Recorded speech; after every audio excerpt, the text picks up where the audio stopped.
No cheese left behind. That's my life motto.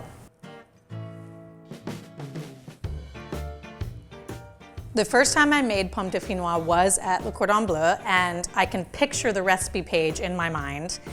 The recipes that we got were a list of ingredients with measurements, and then we were responsible for writing out the steps during the demonstrations, and then we would have to follow our own instructions during the practical. So you really had to pay attention and write down the instructions carefully.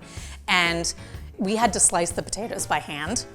And so I do remember that it took me so long to slice those potatoes, and they started getting brown, and I was getting really stressed out.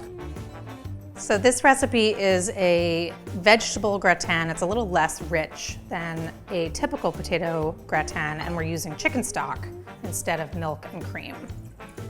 I decided to go to the Cordon Bleu after a year as an assistant in 2nd grade, teaching all boys. They were great, but it wasn't something that I was really passionate about, and I could sort of tell that over the course of the year because I realized that I just kept finding excuses to do cooking activities with these kids who were just supposed to be in school. I was supposed to be doing handwriting and math. Finally, a friend said to me, I think maybe you should think about going to cooking school.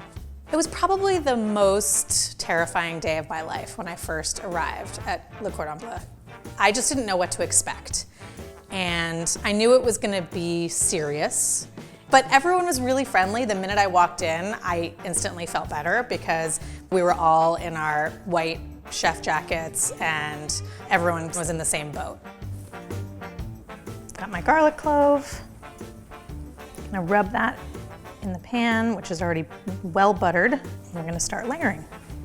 The standard is just a potato and milk and cheese and garlic, and it's delicious and rich. And I find you can really use any other root vegetable, either with the potato or instead of the potatoes. And I've been seasoning pretty generously every layer because we're using unsalted stock. So this and the cheese are really the only salt that you're getting in here.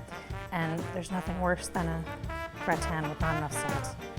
So after Le Cordon Bleu, I knew that I wanted to work in food, but probably not in a restaurant. And I also love to write. So I moved back to New York to get a job as a food writer. And I ended up meeting Amanda a week after I moved back to New York, which is where I grew up. And she was looking for someone to help her with a cookbook project. And the timing was perfect. I signed on to help her with that. We worked together on that book, the Essential New York Times Cookbook, for 5 years. We tested over 1,400 recipes together, and we got to be very close, as you can imagine. And out of that kind of friendship and working relationship, the idea for Food52 was born, and just to celebrate home cooks, which we both feel very strongly about. Okay, so this is all ready to go in the oven. I think that to anyone who's thinking about going to culinary school, I would say if you decide to do it, really make the most of it and push yourself, because I think the building blocks that I learned there are what gave me the confidence to become the cook that I am today. So it's been sitting for a few minutes. It needs a chance to settle a bit before you cut into it. When I look at this towel, I remember the kind of nervous 23-year-old that I was in cooking school and think about where I am now. I won't say how old I am now, but it's been a while. It's really amazing. It's been a long road and such a great one.